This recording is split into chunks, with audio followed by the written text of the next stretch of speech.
Hello guys, আসসালামু আলাইকুম। আমি সেন্তু সিদ্দিকা রুমা কিচেন থেকে বলছি।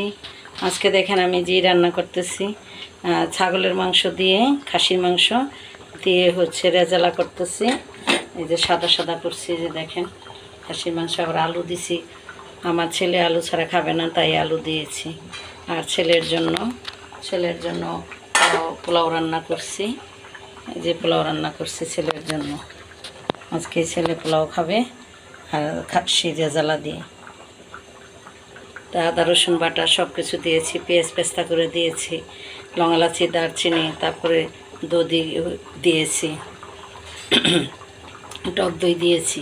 দেখেন আপনাদের কালারটা কত সুন্দর আসছে, কাছে থেকে দেখাই। যদি আপনাদের আমার এই রান্নাটা ভালো লাগে তাহলে লাইক কমেন্ট শেয়ার করবেন। আসসালামু আলাইকুম ওয়া রাহমাতুল্লাহি ওয়া বারাকাতুহু।